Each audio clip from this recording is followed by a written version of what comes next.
Assalamualaikum warahmatullahi wabarakatuh. Bismillahirrahmanirrahim. Bismillah, alhamdulillah.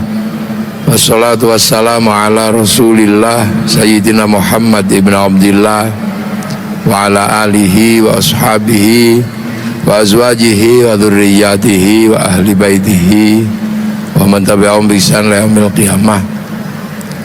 Bapak PJ Gubernur yang saya hormati, beserta seluruh jajaran, Ketua MUI yang saya hormati, dan seluruh yang tadi sudah disebutkan sama Pak Gubernur yang saya hormati, para hadirin wal hadirat yang berbahagia. Ini soft launching Masjid An-Nur MAJT yang ada di Magelang, sekalian peringatan Maulidin Nabi Muhammad Sallallahu Alaihi Wasallam Provinsi Jawa Tengah yang tertunda sampai selesai bulan Mulut. Jadi mulutan kodoan. Jadi Nabi Muhammad itu lahir di Mekah, tidak lahir di Magelang. Makanya banyak yang nanya kenapa Nabi Muhammad lahir kok di Mekah. Jawabannya satu, Nabi Muhammad lahir di Mekah karena Nabi terakhir. Nabi pertama itu Nabi Adam. Nabi Adam itu prototip manusia pertama. Nah, Nabi Adam itu prototip manusia pertama, dibuat oleh Allah tidak di sini. Jadi Nabi Adam alaihissalam itu impor. Nabi Adam itu nggak dibuat di sini. Nabi Adam itu dibuat di langit sana, langit ketujuh. Prototip manusia itu tidak dibuat di sini. Jadi Nabi Adam itu build up kalau dalam bahasa anak sekarang. Build up, build up. Nah, kalau yang sekarang ini sudah assembling sini. Kalau Nabi Adam itu masih build up di sana, di langit ketujuh bersama Allah. Sekaligus pasangan Nabi Adam dibuat di sana. Yang ganggu namanya iblis juga dibuat di sana. Yang membantu namanya malaikat juga dibuat di sana. Jadi Nabi Adam itu bukan produk sini. Nah, sebelum Nabi Adam diturunkan ke sini, Allah itu bikinkan tempat ibadah yang nanti kalau Nabi Adam turun ke sini, karena tempatnya jauh, punya potensi untuk sesat karena jauh. Langit satu saja yang kita tempati, yang ada buminya ini, itu isinya ada Merkurius, Venus, Bumi, Mars, Jupiter, Saturnus, Uranus, Neptunus, Pluto. Itu jarak dari bumi ke Pluto itu jauhnya luar biasa, padahal itu masih langit satu. Nah, keluar dari langit satu ini harus melewati lubang hitam namanya black hole, masuk ke langit kedua. Dari langit kedua masuk lagi lubang hitam, masuk ke langit ketiga, dan begitu seterusnya sampai ke langit ketujuh. Artinya bahwa langit satu dan langit ketujuh itu punya jarak yang sangat jauh. Nah, manusia itu pertama kali dibuat di langit ketujuh, terus diturunkan ke langit satu. Sementara ketika sudah turun ke langit ke satu ini, nanti manusia itu pulang ke langit ketujuh. Innalillahi wa inna ilaihi rajiun. Pulang lagi ke sana. Kita dari Jakarta sampai ke Jogja saja kadang kita bingung. Orang Semarang sholat ngadep ke barat, sampai sini mungkin ada yang merasa sholat ngadep ke selatan. Orang di Jawa Barat, Bandung sholat ngadep ke barat. Sampai Jakarta bisa jadi punya perasaan sholat ngadep ke utara. Orang Magelang pasti sholatnya ke barat di masjid. Rekreasi ke Wali Songo, bisa jadi ada yang merasa sholat di Jawa madep ke timur, mungkin sampai di itu. Baru di bumi ini manusia punya potensi untuk sesat, untuk keliru, apalagi setelah dari langit ke-7 turun ke langit ke-1. Potensi untuk sesat itu banyak. Makanya biar manusia itu nggak sesat, maka manusia dibikinkan apa? Dibikinkan tempat pertama kali agar manusia di dunia bisa terhubung atau online dengan Allah. Maka dibikinkan rumah ibadah pertama kali di muka bumi sebelum manusia turun, yang akhirnya disebut inna awwala baiti wudi'a lin-nasi lalladzi bi Bakkata mubaraka, yang akhirnya dikenal dengan Ka'bah. Maka Nabi Adam turun di sana ketemu dengan Siti Hawa, nggak jauh dari Ka'bah. Pertemuan itu dikenal dengan nama Jabal Rohmah, itu titik ketemu Nabi Adam. Terus kemudian Nabi Adam punya anak berpinak kemana-mana. Setelah punya anak berpinak kemana-mana, manusia sudah mulai lupa cara pulang, udah kesasar gitu ya. Ada anak Nabi Adam sudah merasa bahwa manusia nggak perlu pulang. Kirim Nabi Idris, umatnya sudah nggak percaya sama Allah. Kirim Nabi Nuh, Kan'an sudah nggak percaya sama Allah. Maka akhirnya muncullah Nabi ketika manusia sudah nggak punya lagi tempat untuk berhubungan dengan Allah. Nah, manusia itu akhirnya kemudian ada yang muncul namanya Namrud, mengaku sebagai Tuhan, mengaku sebagai Allah. Akhirnya agar manusia bisa kembali ke titik peradabannya, bahwa manusia itu adalah menyembah Allah, maka Nabi Ibrahim mencari kembali pemancar pertama yang ditaruh Allah di muka bumi agar manusia nggak kesasar itu di mana?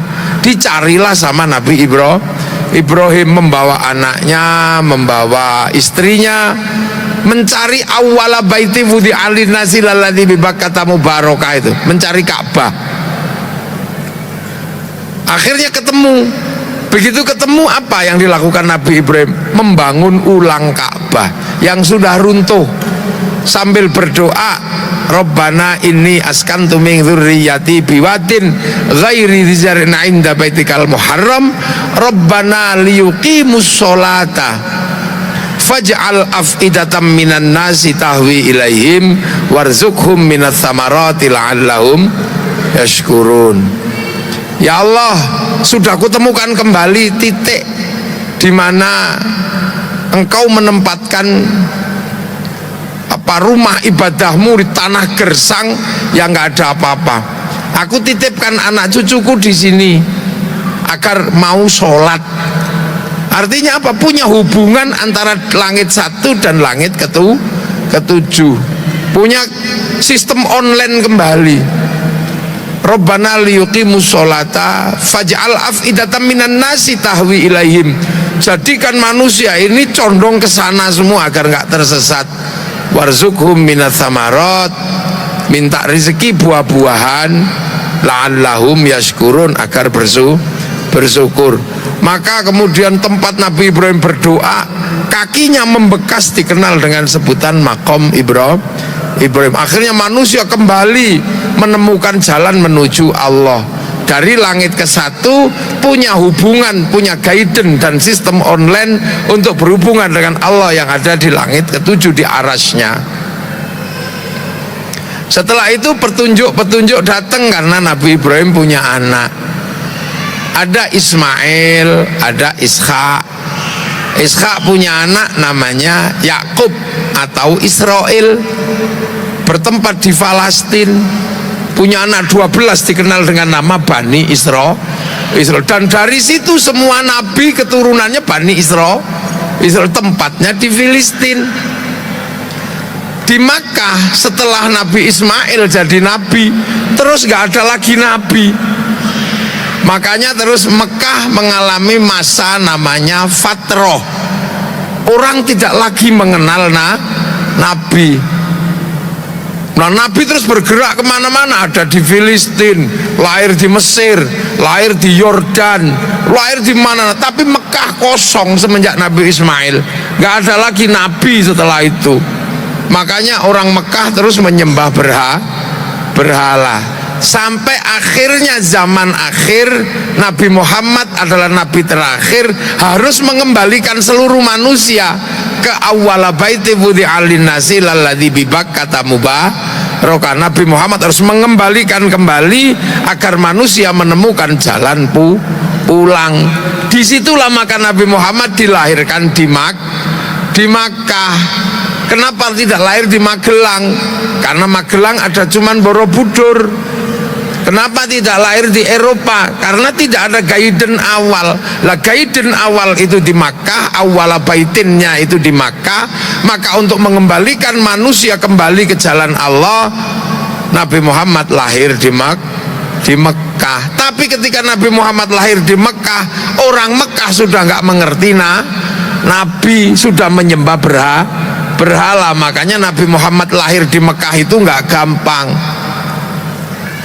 Kalau Nabi Muhammad lahir itu di Filistin gampang, orang Filistin ngerti Nabi. Nabi Muhammad lahir kalau di Madinah gitu lebih gampang karena orang Madinah ngerti Nabi. Ada Taurat, ada Injil, ada Yahudi, Nasrani yang sudah pernah dikasih pelajaran Nabi. Lah di Mekah nggak ada siapa-siapa, orang nggak ngerti Nabi. Waroko bin Nufail pendatang baru, Mekahnya kosong, penyembah berhala, fatroh. Sekian ratus, mungkin sekian ribu tahun Mekah tidak lagi punya nabi, hanya punya petilasan tok. Awwala baiti wudi'a lin-nasi lalladzi bi Bakkata mubaraka. Makanya ketika Nabi di Mekah lahir, nggak ada yang kenal.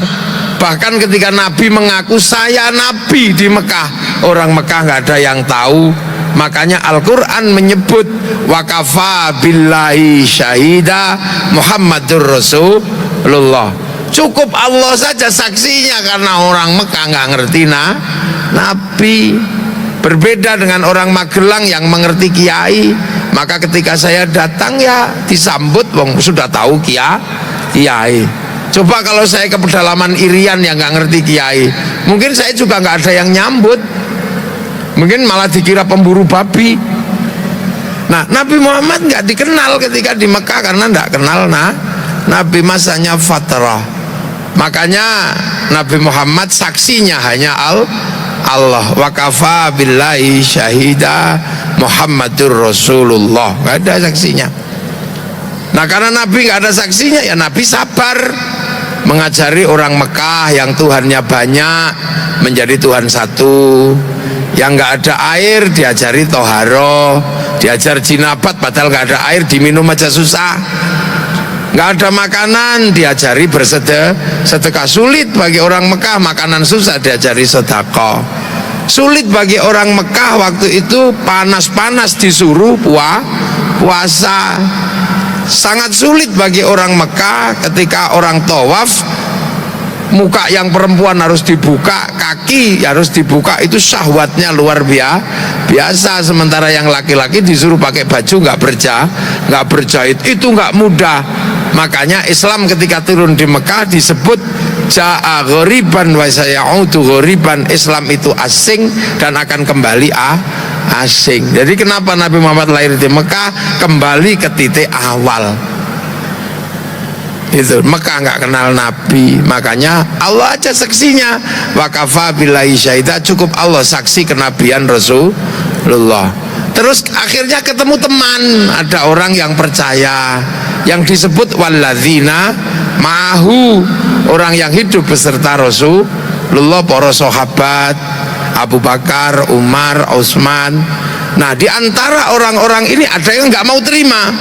Makanya sahabat berhadapan dengan orang kafir, asyidda'u alal kufar, tabrakan. Tapi akhirnya karena kesabaran Rasulullah terjadi rekonsiliasi iman. Yang enggak Islam kemudian masuk Islam, yang tadinya kafir jadi mu'allaf. Rukun ruhama ubainahum, rekonsiliasi besar, rukun di antara yang Islam dan yang kafir, akhirnya sama-sama menjadi Islam. Yang tidak mau Islam, ya sudah, agamamu agamamu, agamaku, lakum dinukum waliyadin. Yang beda kelakuan, ya sudah, kelakuanmu, lana a'maluna walakum a'malukum. Akhirnya Rasulullah mampu mencetak kehidupan yang harmonis karena terjadi saling mengasihi dalam sekian perbedaan. Dan Rasulullah setelah itu sudah semuanya berjalan sesuai dengan apa yang disebut kerukunan antar sesama manusia, berada di tengah kaum muslimin. Ruhama ubainahum tarahum ruka'an sujada yabtaghuna fadlan minallah wa ridwanan simahum fi wujuhi min atharis sujud. Semuanya mengharap ridho Allah. Sampai akhirnya kemudian Nabi Muhammad nggak ada, Islam bergerak. Dzalika mathaluhum fit Taurat wa mathaluhum fil Injil kazar'in. Islam akhirnya digambarkan seperti dalam Taurat dan Injil. Gambarkan apa? Kazar'in, seperti tanaman. Maka Islam bergerak ke seluruh penjuru dunia untuk ditanam. Makanya karena Islam itu kazar'in, seperti tanaman, maka kemudian orang Jawa menyebut Islam datang dengan tanduran, lir ilir tandure wusu milir. Itu bahasa Al-Qur'an, zar'in. Terus ditanam di sini, ketemulah gitu, agar orang begitu di sini yang bawa ke sini kebetulan adalah para wali. Yang ke Eropa panglima perang, yang ke Rusia, yang ke Suriah, ke Afrika sahabat, ada Salman, sahabat Bilal. Yang ke Cina adalah sahabat Sa'ad bin Abi Waqqas.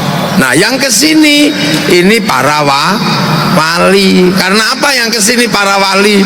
Ketemu dengan Hindu yang menyebarkan agama adalah apa, yang memegang agama adalah Brahmana kasta tertinggi.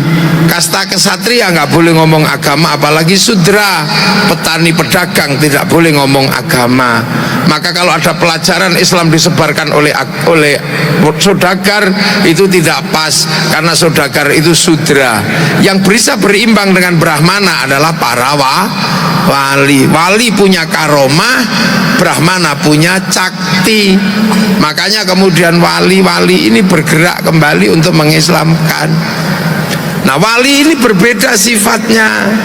Karena wali itu kalau punya kehendak sesuatu apapun langsung berhubungan dengan Allah. Punya konsep qalu rabbunallah tsumma istaqamu tatanazzalu alaihimul malaikah alla takhafu wala tahzanu. Malaikat-malaikat itu adalah melakukan hubungan dengan Allah dengan istiqomah. Yang orang kita menyebutnya adalah, mungkin anak sekarang malaikat itu download. Kalau sekarang download dari mana? Dari pusat kejadian manusia. Pusat kejadian manusia itu ada dalam catatan namanya Lauhil Mahfud, ada di langit ketujuh sana. Itu cloud, itu pusat data. Yang sekarang anak-anak mungkin nyebut harddisk atau cloud. Islam itu juga mengajarkan ada pusat data yang dimiliki Allah, yang ada di langit, yang merupakan catatan seluruh dunia ada di sana. Namanya Lauhil Mahfud.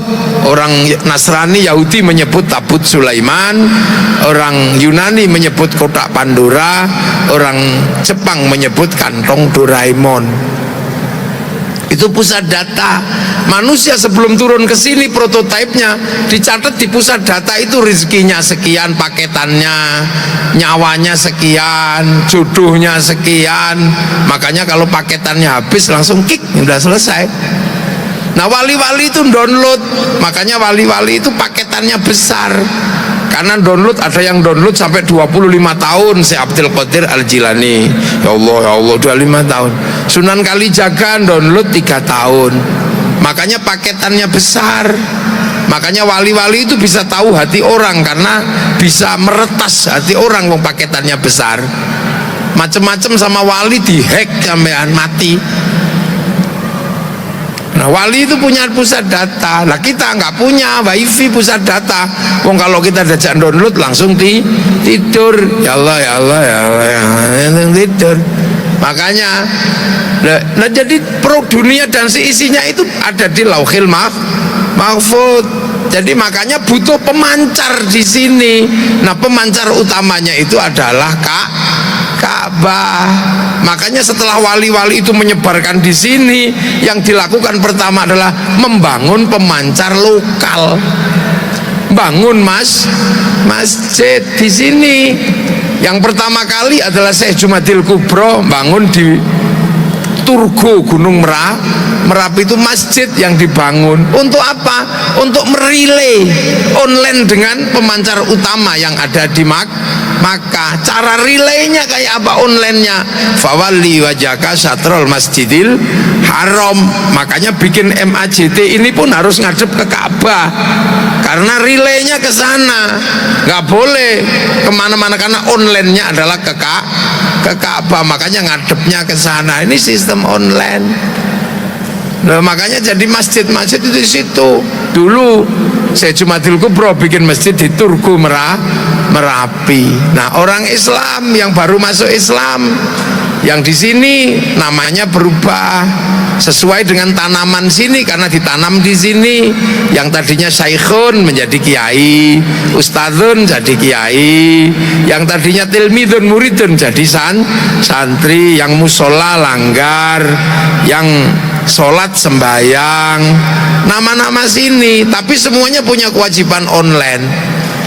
Nah, kaum muslimin dimanapun harus menghadap ke sana.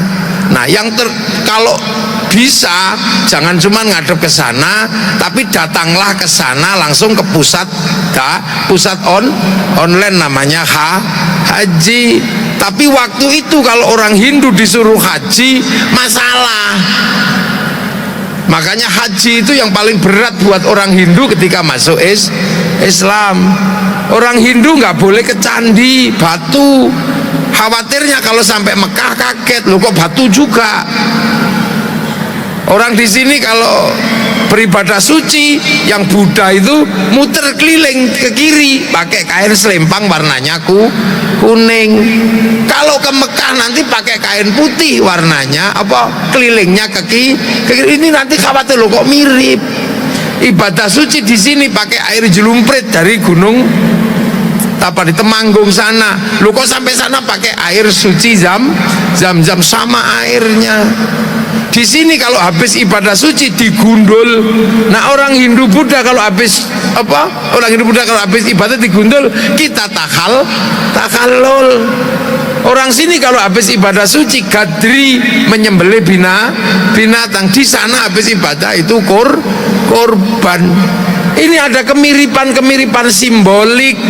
Maka akhirnya wali-wali tidak menganjurkan ibadah haji. Kalau haji disuruh ke Gunung Merapi. Untuk apa?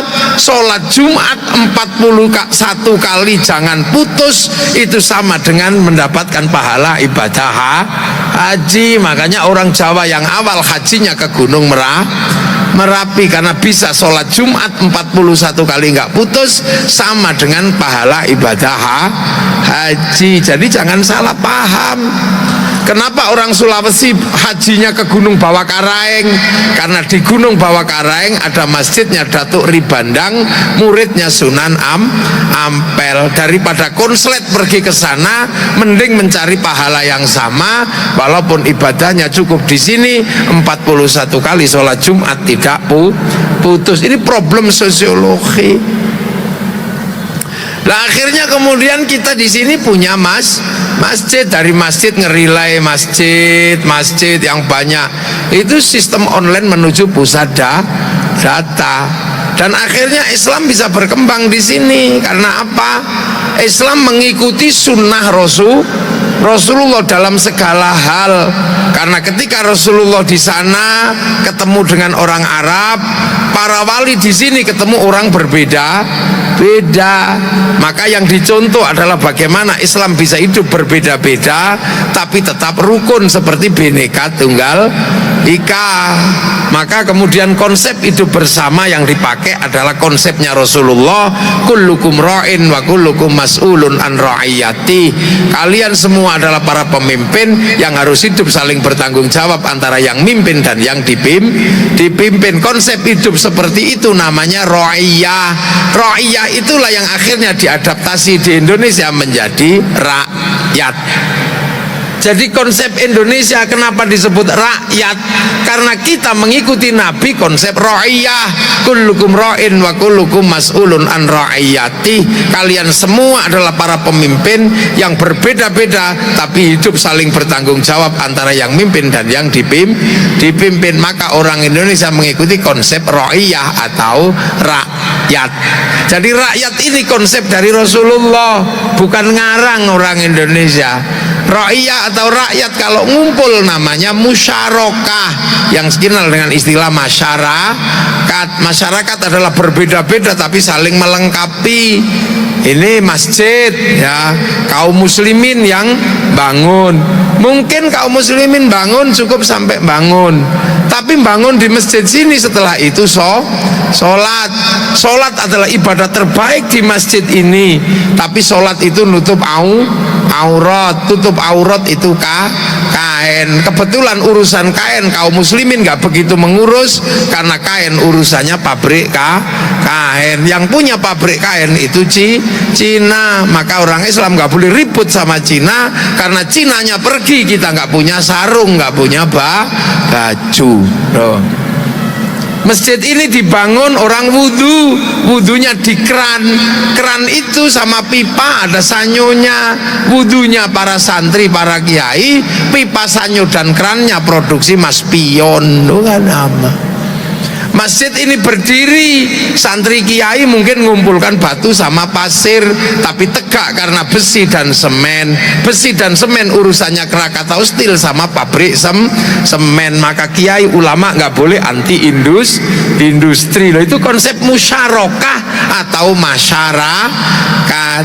Nah, dari sini setelah itu nanti pergi haji ke bank, bayar ONH, karena pilot nggak mau nerima ongkos naik haji. Kiainya nyuruh haji, banknya milik Yahudi. Maka kiai jangan mengharamkan bank.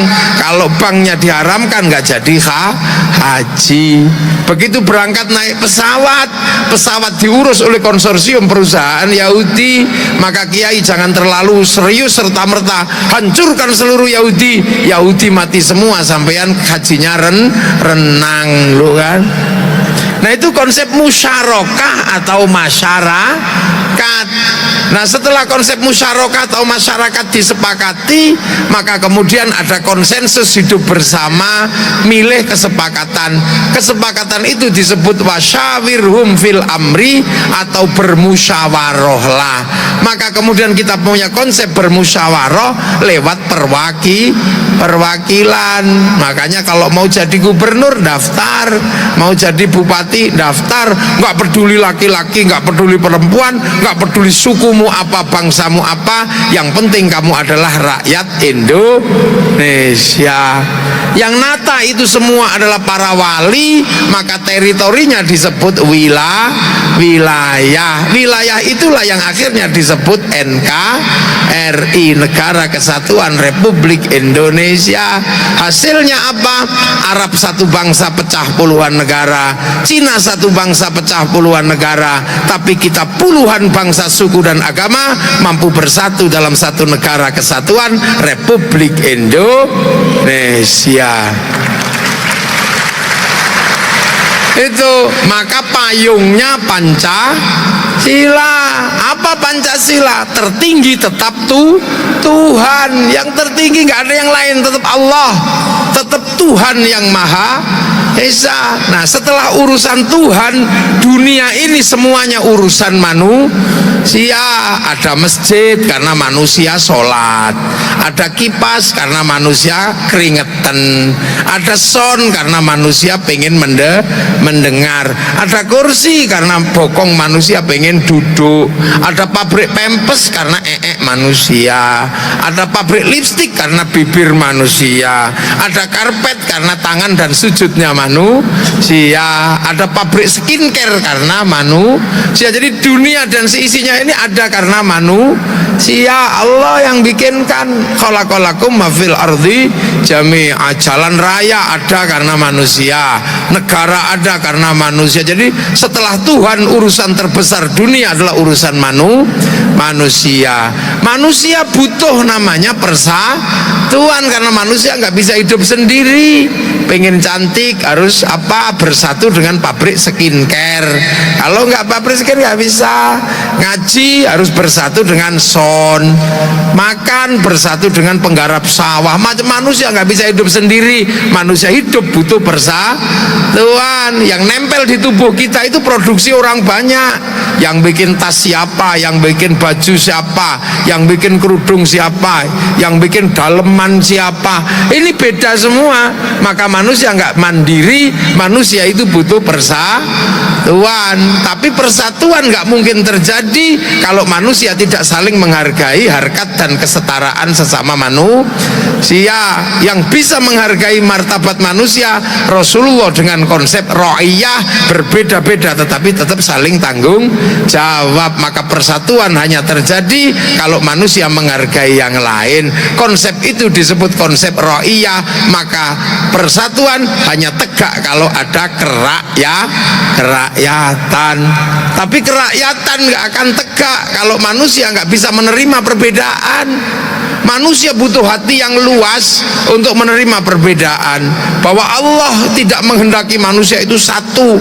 Manusia beragama berbeda, beragama apa, itu semua karena ketentuan Allah. Hati yang bisa menerima dan terbuka dengan seluruh ketentuan Allah adalah hati yang penuh hikmah. Maka kerakyatan hanya bisa dipimpin oleh hikmah. Itu pun harus ada kebijaksanaan, nggak boleh cuman bijak sini.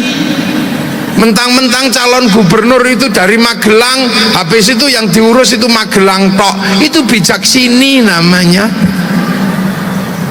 Mentang-mentang calon gubernurnya itu orang Pati, yang diurus Pati tok, itu bijak sini. Walaupun asalnya Magelang, harus ngurus Brebes, harus ngurus Klaten, itu namanya kebijaksana, nggak cuman bijak sini. Itu pun harus ada permusyawaratan, nggak boleh bertindak sendiri, dimusyawarahkan antar lembaga. Pak Gubernur nggak boleh mengambil keputusan sendiri, minta pertimbangan DPR, minta pertimbangan sekda, minta pertimbangan stakeholder yang lain. Itu namanya permusyawaratan. Nah itu kalau kemudian nggak bisa semuanya, perwakilan. Nah itu baru akan terjadi namanya keadilan. Akhirnya Islam di Indonesia punya masjid, semua konsep hidupnya nyuntuh Rasulullah. Kalau sekarang ini yang orang suka perbincangkan kan sunnah yang mudah. Sunnah pakai celana cingkrang itu mudah, tinggal jangan terlalu pendek. Kalau pakai sarung linting agak tinggi, itu sudah sunnah. Sunnah jenggot gampang, jangan dipotong, panjang sendiri. Kayak punya Pak Sekda itu nggak dipotong, panjang sendiri. Sunnah makan pakai 3 jari itu mudah. Kalau nggak bisa 3 jari pakai sendok.